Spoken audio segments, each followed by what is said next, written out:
You're listening to Breaking New Ground. In this podcast, we provide thought-provoking conversations for those looking to begin or advance their entrepreneurial real estate goals. Together, we'll venture into the world of commercial real estate with entrepreneurs who challenge the status quo, building innovative paths with bold approaches. We're your hosts. I'm John Pugh, a real estate developer and investor. And I'm Rachel Walters, a real estate marketing expert. Throughout our episodes, we'll bring in real estate trailblazers, creating a space for inspiring conversations surrounding commercial real estate. At Pugh Capital Partners, we work with family offices and private investors to create lasting value in real estate. Our mission is simple: the right projects, the right partners, and the execution to make them succeed. With 60-plus years of combined experience and over $1 billion in multifamily, industrial, retail, and mixed-use projects, our team knows what it takes to deliver.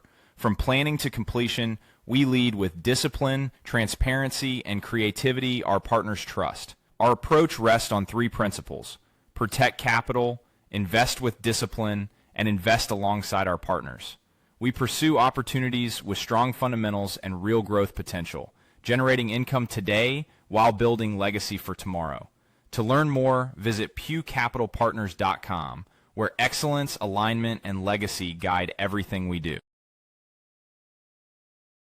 Today we're joined by Jonathan Berk, a passionate placemaker, urbanist, and advocate for abundant housing and walkable neighborhoods. Jonathan recently launched Remain, a platform and program designed to partner with municipalities, developers, property owners, and investors to help communities achieve their housing goals. He previously served as vice president at Detroit-based placemaking startup Patronicity, leading key partnerships and programs across the Northeast. Additionally, Jonathan is actively involved in shaping housing policy, serving on the board of Abundant Housing Massachusetts and the planning board in Salem, Massachusetts. Today, we'll be tackling some critical issues, including how missing middle housing can help solve our housing crisis, the broken land use patterns in Massachusetts and Northeast states, zoning reform efforts, and innovative policies driving housing production across North America. Welcome, John. Thank you, John. Appreciate it. And Rachel, it's great to be here. Excited to reconnect with you guys. Absolutely. We're super psyched to have you on. It's been a while since we've connected, and I think there's been some really interesting changes, I guess, in our world of real estate and policy and housing. And there's been some wild things we were just talking a little bit off camera about, and wanted to just kind of dive into your, just kind of curious, kind of if you could share kind of what was the impetus for starting Remain, and what's your vision behind that, and how does that tie into some of the bigger issues that we're facing today? Yeah, it's a really good question, and I'll try to give an answer that's fairly concise because I think there's a long history to it. I mean, I got into this work about a decade ago, being fascinated with urban development and sort of approaching it from a place that what we were doing for the last 50, 60 years, our development patterns have been detrimental to our society, individuals, communities, pretty much in every way, right? We force congestion and traffic on our communities. We make it really difficult to build housing in places that people want to live. We make it difficult to build housing in walkable areas where you can provide better access to amenities, transit. And we make it so difficult to build housing that we've essentially priced out at one point the bottom portion of our socioeconomic ladder. And now that's just continuing to rise and rise further and further up the ladder.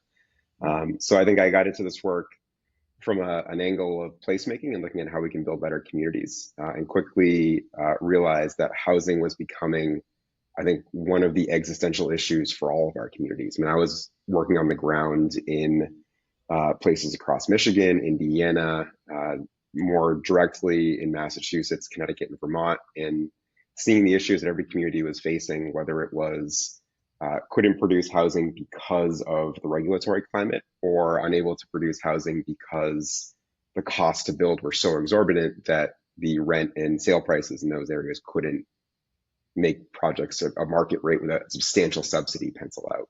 Sure.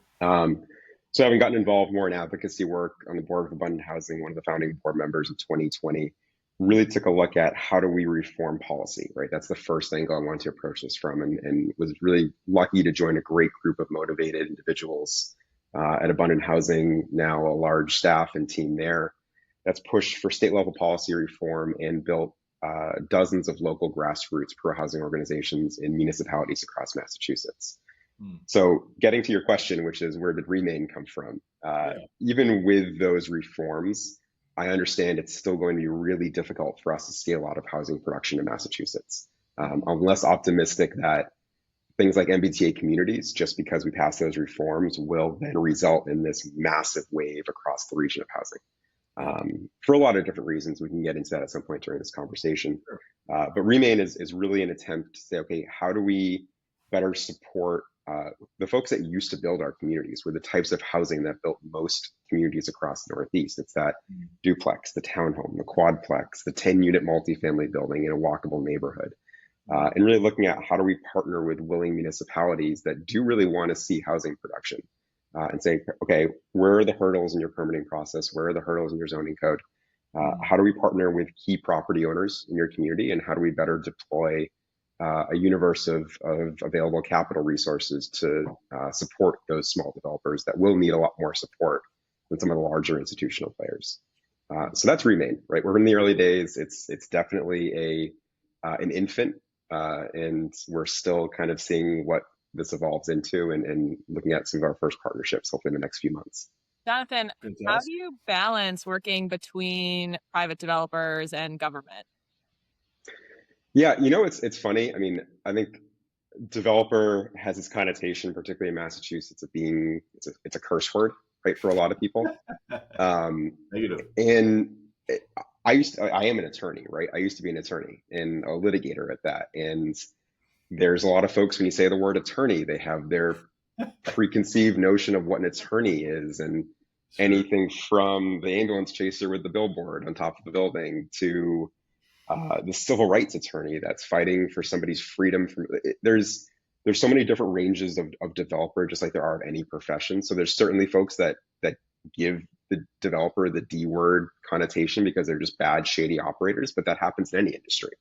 There's also a lot of really great folks, and I've met a lot of really great folks out there that are doing really great work that didn't get into this work because they wanted to make millions of dollars. There's much easier ways, if you're a smart person, to make millions of dollars than development. A lot of these folks really wanted to build great projects. And I think it's just a matter of how do we really empower those folks to be there, to build the best projects for our communities and themselves. And I think you're seeing a change in Massachusetts and a mentality change. Massachusetts and across the country of how we approach working with developers. A lot of the mentality, I think, has been how do we mitigate development? And I think we have to get away from that mentality, right? Development isn't something we have to mitigate. It's something we can't live without and I think can't survive without in our communities. And I think that message is beginning to resonate. I talked to a lot of local officials across the Northeast that are asking like, hey, look, we really do want to see development. I know we don't necessarily have the reputation of being the most development friendly community, but we do really know that we need to see more housing, and our residents keep telling us that they need to see more housing in our community. Obviously, that's not everybody. Obviously, you have a vocal portion of the population that's going to come out and shout and scream and kick the door down to stop any housing. But I think a lot more officials are hearing from a lot more moderate voices that say, look, I'm older, I'm aging, I need some housing options in my community. I want to have a place for my kids, but I can't see my kids be able to come back here. So I think you're starting to see a mentality shift in Massachusetts and across the country. Yeah, that's an interesting. It's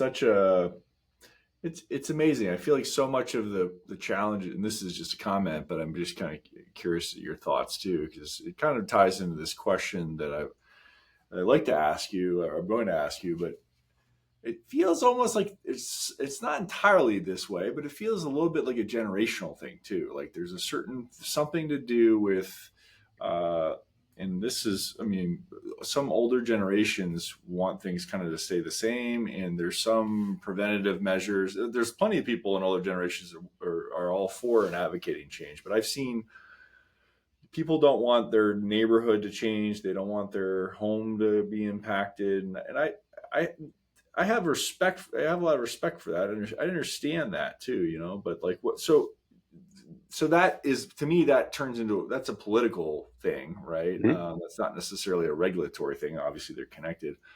What are the biggest policy and regulatory barriers you see that are preventing this missing middle housing? To me, that's a big question, and I could start and try to guess a bunch of answers, but you think about it every day. I'd love to hear kind of what you're seeing, what you're thinking about. Let me touch on the first comment. I know it wasn't a Yeah, question, but I want to address it. yeah, yeah. Is that I true in your mind or not? Am I missing? Is that not necessarily true? I hate turning it into a generational fight. I think if you look at how we got into our housing shortage, the folks who were in power in the 70s and 80s are the reason why we have essentially put in place a zoning paradigm in Massachusetts that Yeah. has locked everything in amber. So there were certainly folks who were in power at that time that made these But that was the decisions that greatest have us. generation, right? That wasn't our parents. That was their grandparents. I think it was a little bit of both, A bit of but both. Yeah, yeah. yeah. But I think today, when you look at the spectrum of who's supporting housing in communities, I mean, I've been really lucky to work with a lot of folks who are in their 70s and 80s who are fighting for more housing in their Great. communities.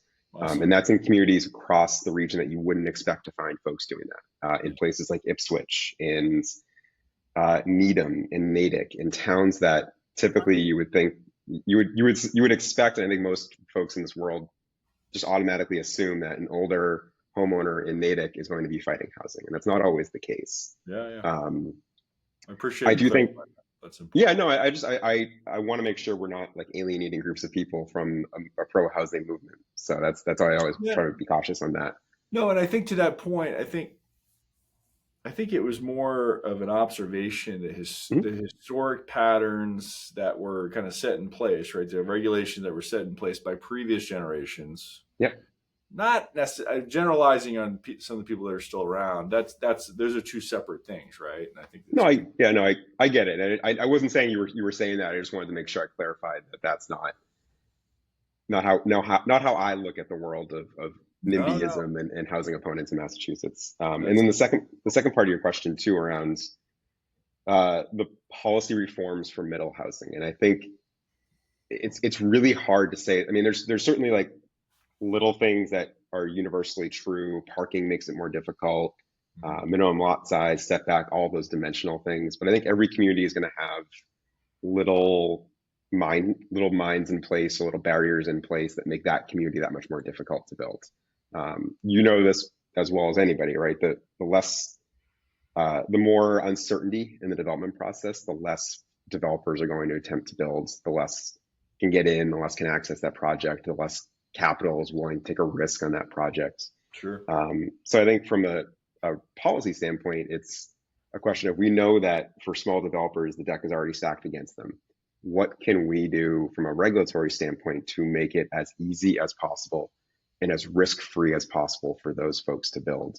And that's why I look at policy from across North America in places like Kelowna and British Columbia, where they implemented a 10-day permit program, where it's basically, if you have a design that is picked from a suite of 10 options and it's on a lot that fits the dimensional requirements of this program, you get your building permit in 10 days, right? That is Wow, that's great. insane for folks in Massachusetts, the Northeast, to Yeah, it's consider, crazy.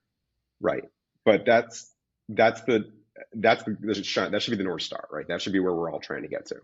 That was my, so you were kind of speaking to something I'm definitely very passionate about, and like I feel like I've worked in the Northeast and in Florida, and so I've seen kind of the processes in some different places, and it feels like so much of the approvals process in parts of the Northeast is so political.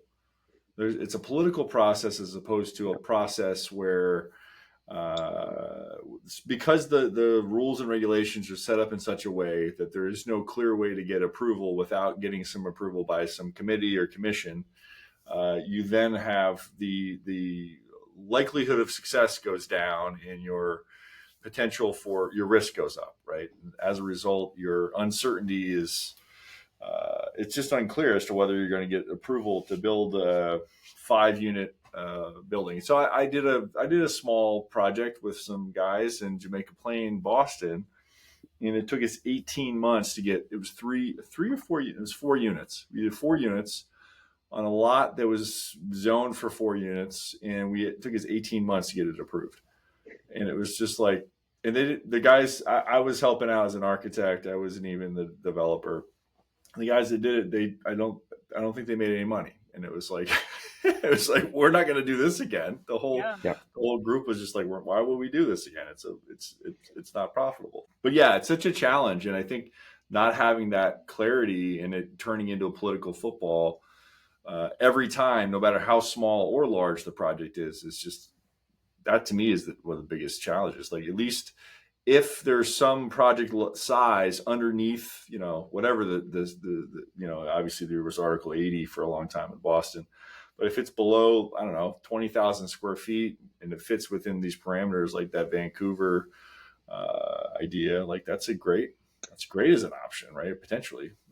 Yeah, I mean, it's part of the reason why we only see a development field that builds large multifamily and large luxury single family, right? I mean, there's a reason we call it the missing middle, and I think that's your example is spot on. Boston's a great example of a city that is overregulating itself into oblivion, and I don't use that term lightly, right? Like, I lived in the city for 14 years. I saw it firsthand. It's really frustrating. I think there's some percentage recently that was shown by the BPDA or Boston Plans, forget the new term, that showed like 98% of the city's residential parcels are existing non-conforming, which is like that. You have, and I'm in Salem, and we have something similar here, and most communities in Eastern Mass have something similar, where we basically have a zoning framework in place that says the neighborhoods and places that you are fighting so hard to protect, you have a zoning code in place that wouldn't allow you to build that today. Wouldn't even come close to allowing you to build that today. And that's essentially every community in Massachusetts, and probably most of the Northeast too, has that in place. It's just, every time I say it, it kind of sounds ridiculous, and I wish more people could understand that. But yeah, Jonathan, do you feel like a big part of what you do is education? Because, working in some mixed use developments in Boston and really attending so many different community meetings, and even talking to friends, like young professionals, I am shocked at sometimes the disinformation, like, if you know the project, the Beverly, which is amazing project, like beautiful 100% building, affordable, a win for everyone. Only was able to be done because of like the timing after the recession and different grants. And, I had young professionals tell me, oh, that's, like low income housing. And I'm like, no, this is the only housing that is really workforce housing. And, young professionals, like when you first lived in the city and weren't making enough money, this would have been perfect for you. This brand new, beautiful building, a gym on the penthouse. Like, sometimes it still is shocking, even after sitting through so many meetings. So, I mean, a lot of people aren't aware and don't understand. And you're right. Like, the first thing usually is like big bad developer. And so how do you balance that like need of education? it is really hard. I think there's a problem in society, not just in development, where misinformation runs rampant. And it's really hard to combat. And that's not a political statement. That's just I think that's a fact that we all recognize on all sides of the aisle. Folks just see something on a Facebook neighborhood post and they take it as gospel. And no matter how many times you try to show them facts or data around something, it's really hard to combat. And that's difficult. It's not impossible. I think we have a lot of our conversations and discussions around development and planning in very large group settings. And group setting turns into group think, and it turns into sometimes mob mentality, where it just becomes everybody riled up and shouting. And having smaller groups, having one-on-one sessions. I mean, there's a really good example of an issue we're debating in Salem right now. And it's just a very, very, very minor change to one of their zoning districts in the city to basically go from restaurant with alcohol is now not allowed to require, it's allowed, but it requires a separate board approval. So you have to get a variance for it.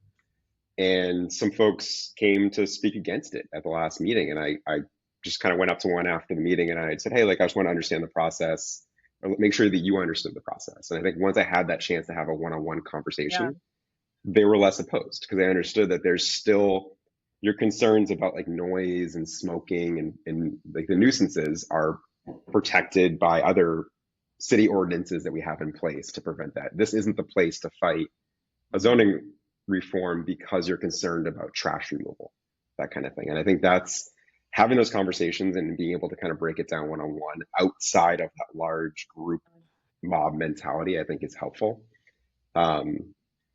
But it is really hard. MBTA communities in Massachusetts is a really great example of one of the biggest zoning reforms we've had in Massachusetts in half a century, has seen a lot of the conversation at the local level really devolve into complete misinformation, right? I mean, people sending out mailers to voters saying that you're going to allow 900 new units of housing, which is the zone capacity, which everyone knows is not ever going to happen because that requires perfect case scenario and an economic climate that would allow for that development to make sense on every single lot in that district. It also assumes two students for every bedroom, every unit in that building, which, as we know, the data shows it's like 0.16 per unit is the actual number. Yeah. But when that's sent out, everyone sees that, you're already afraid, you already don't understand what's happening, and change is a scary word in Massachusetts, and it turns people on their heels. So it's hard to cut through the misinformation. At the same time, I don't blame people for being afraid of change. I just wish folks would be a little bit more willing to listen to some of the actual data and facts around this. Yeah, I think it's such a complicated situation for anybody, right? When they see a new project coming in, they hear about there's one small piece and then they kind of grab onto it and then they run with it. And because the regulations are so complex, it's hard for a layperson to be able to go through all the different layers of what exactly it is, a project actually represents in terms of how it might impact them. It's quite a challenge. One of the questions I have for you is zoning reform is often seen as the holy grail of housing advocacy, but you argue that we need to go beyond zoning changes. What are some things that you think beyond zoning changes that can really help us with some of the housing challenges we're facing? Well, and I think I was probably one of those people who was guilty a couple of years ago of saying zoning reform is the holy grail. If we can get zoning unlocked, we're good to go, right? And I think that was naive. I think it's still naive for anyone to think that. It's a piece, right? It's a piece in the larger puzzle. It's a piece of the toolkit that we need to look at for reforms. I mean, there are things like building code reform, right? And I know single stair is one of the ones that a lot of folks talk about. I don't think that's a holy grail. I think that might unlock a few hundred extra units here in Massachusetts, but it's a piece, right? It's a piece of that broader puzzle. Elevator reform, right? That's talked about a lot in North America, where elevators are 3 times more expensive for multifamily buildings here than over in Europe. We did that to ourselves, right? That's not a construction thing. Build them. Yeah, exactly. Exactly, and the contracts to manage those elevators, it's a racket, and I think those are things we need to look at. Sure. Permitting processes.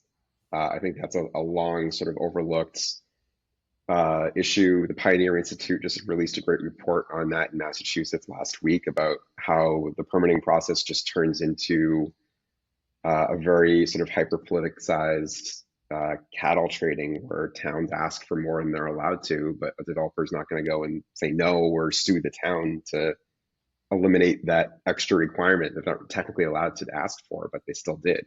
Yeah. I mean, insurance reform. I hear from a lot of developers that build townhomes and condos for home ownership.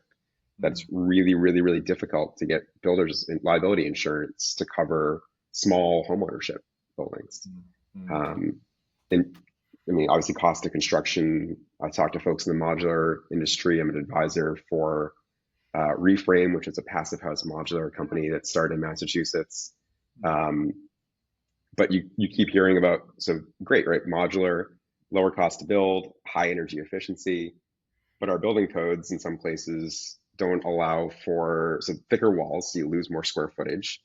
But the building codes in some places count those walls as usable square footage, so you're losing 10, 20 feet because of a thicker wall. Yeah, there's a question I had that revolves Yeah. kind of this piece of the conversation. The gentleman I was talking to the other day about a project, I won't name the town, but he was going Sure. through the approvals process in Massachusetts, and he said he got all the approvals were basically in place for the project except for the Conservation Commission, and he got into there, and the Conservation Commission, the head of the Conservation Commission, didn't like the project, and they denied the project, and on the grounds, there were no real grounds. So he apparently he approached the guy after the meeting, had a conversation with him one-on-one. The guy was like, "I just don't like your project. I refuse to let your project happen." And so he's suing the town, suing the Conservation Commission for basically they don't have any grounds to deny them, etc. But just that alone, you end up with these people that try to take on more authority just because they feel a certain way, that. So I saw a similar thing happen in a development I was involved with at one point, and there's a person that was just like, "Yeah, I don't like your project, and I don't think it belongs in this location, this type of use," and it was it was really interesting because there were all these. It was a political. It turned into a very much a political play that was totally outside of the realm of the legal. And part of the problem was the general counsel for the city didn't adequately advise the people that were in charge of these commissions, the planning commission, these different groups. And as a result, they thought they were kind of had free reign to do anything. The general counsel wasn't actively kind of managing what those people were doing, and it resulted in all these blow-ups of the process. In one of the towns I'm thinking of that I was involved in this project in, they're known for not being friendly for development, and it's the whole reason is because their general counsel doesn't actively manage the people who are on these commissions and these approval groups, and as a result, it turns into a giant quagmire, and nobody wants to build there. That's exactly the point, right? I mean, the communities that make it harder, and there's a great frustrating quote from I believe it was Chelmsford, from the Chelmsford Planning Board, that when they were discussing MBTA communities, that basically said, "I don't like this.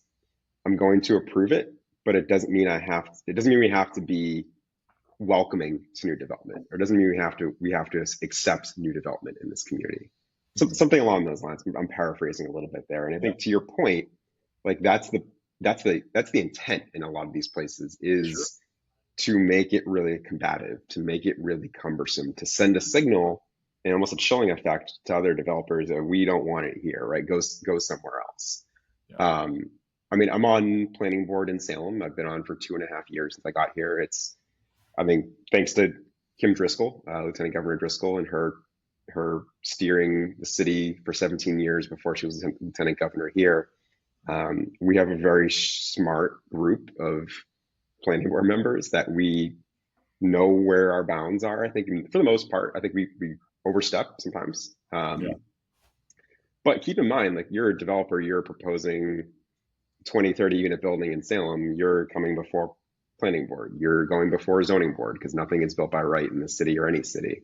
You're going before a historic commission because it's a historic city. You're going before the Salem Redevelopment Authority's design review board in a lot of cases. You're going before conservation commission in some cases. That's just the city's process, right? And then Chapter 91 applies to a good chunk of Salem because we're surrounded by water in a lot of parts of the city. So then you finish that whole process, and now you get stuck in the state's Chapter 91 review, which requires you to send notices to all these abutters that just went through a 2-year-long fight through a city process they see a permit for the same building and get all riled up again. And it's just, Oh, it's chaos. It's chaos. I really do hope that permitting reform, and I know there is a bill on Beacon Hill right now for this session. Again, no individual bills get out of Beacon Hill. It all gets sucked into some omnibus bill at some point. no.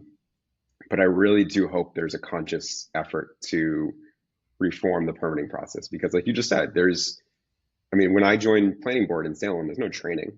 You're just the There are person. citizens. Yeah, there's trainings that are offered. You have to pay for them. They're in person, like in different parts of the state, and I'd love to go and attend, but for volunteer boards, it's difficult, and you're kind of dropped into a position where you may not have a clue what your parameters are, what your guidelines are, what your oversight abilities are. If you're on planning board, in most cases, you can't technically reject a project, but plenty still do. Do you think public-private partnerships are a way to unlock some of these challenges? Because I've seen them work where because you have support of the municipality, because you have the support of maybe the state, there's some of the permitting is a little bit smoother. I don't know. Have you seen that as an option, a way for people to kind of work together? I think that to me is that's always been my interest. Public-private always takes much longer than a typical project, but it can be I like it because you want to be on the same team, right? You want to be advocating together with the community, as opposed to, I never want to get into a community to build something that people don't want it there, but what do you think? Yeah, I guess it depends on what the extent of that partnership is. What type of project are we talking about here, right? Is it if it's a city-owned parcel, and I think we have lots. I'm seeing Salem as a good example of a city that's seeing a lot of development on city and state-owned land, right? So we have a city-owned parking lot next to the commuter rail station that's being developed by Wynn. We have 2 courthouses that are owned by DCAM that are across the street that are also part of that package that are being developed. Oh. I don't think the permitting has been any smoother for that project than it has for other projects. And I'm hearing issues with engineering and other issues of sort of the approvals process that have kind of thrown up speed bumps in the way of getting that approved. I don't know. I think it really all depends on the type of project, where it is, Situation. Who's involved, what approvals you need, that kind of thing. Because from a planning board perspective, we don't approve. I don't think I approach a project on city-owned land any different than I do projects on private land. It's the same. What about same infrastructure? Mindset. Infrastructure as either a solution or a catalyst for change in terms of housing. Is that something you've given a lot of thought to? To me, that's always such an interesting thing, and I feel like, at least we've talked a lot about the challenges in Massachusetts, but I'm also in Florida now. I'm in Tampa, Florida, and Tampa is not a very walkable city. There's very little mass transit, and it's a wonderful city, a lot of great people, and there's a lot of development here. But relative to a place like Massachusetts, like from an infrastructure standpoint, it's very different.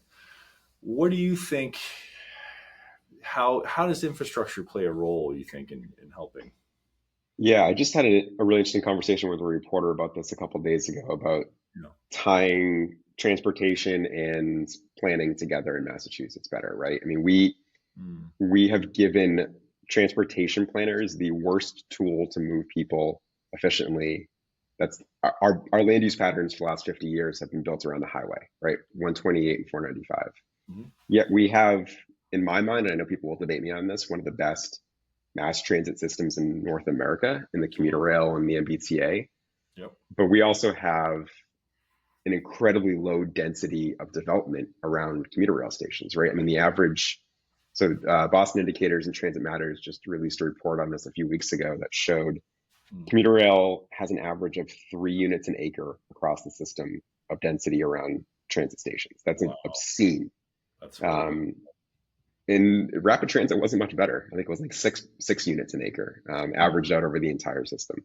But you have train stations that are under 45 minutes into downtown Boston that have single family only neighborhoods surrounding them, or large strip malls or large parking lots, or underutilized, underbuilt downtowns that are right next to train stations. So when I talk about our issues of our land use patterns in Massachusetts, we are, and even to this date, right, we're building in places that are putting out the path of least resistance, which tend to be more auto oriented as opposed to tying into our existing infrastructure, transit infrastructure. Then you also have water and sewer infrastructure, which we really need to look at as how do we ensure we're providing the right infrastructure in places that we want to build, right? I think there's some debate over whether or not communities have sewer capacity or water capacity. So getting concrete answers to that for the public is helpful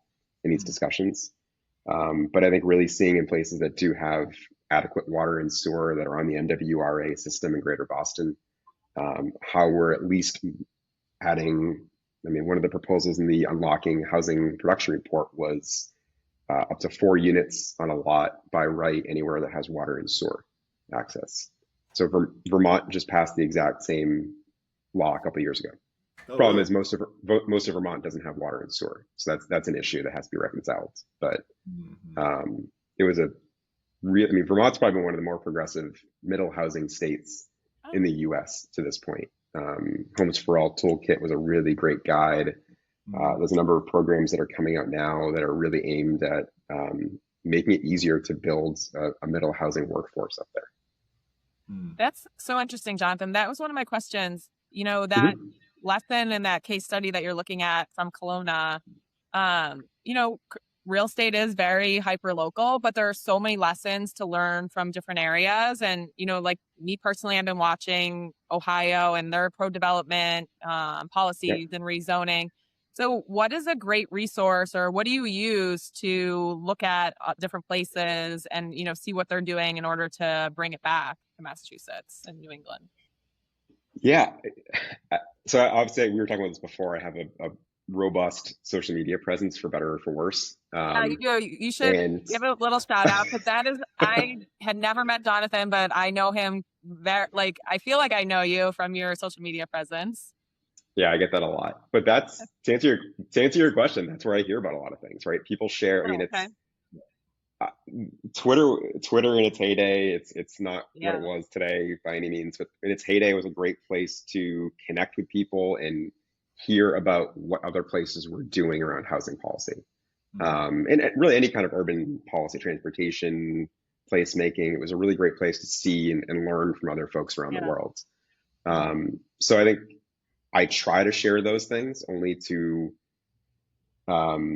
encourage folks to open our mind here. I mean, there's always a mentality here in Massachusetts that we know best, right? We're the smartest, we're the brightest people, we know the best answers, and we don't, because we clearly have one of the worst housing crises in the country.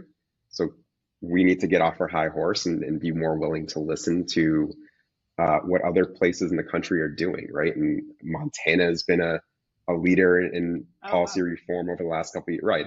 It's surprising. And there's, I always say that in a hyper-partisan climate, there's no real rhyme or reason to who supports housing reform and who doesn't in zoning reform. I've seen some of the most progressive politicians oppose zoning reform for new housing, and I've seen some of the most conservative folks oppose it for the same reasons, right? I mean, there's no line between Democrat and Republican on housing policy. It's a very mixed group on both sides of the aisle, which is nice in this day and age where it's something we can kind of at least try to work together on.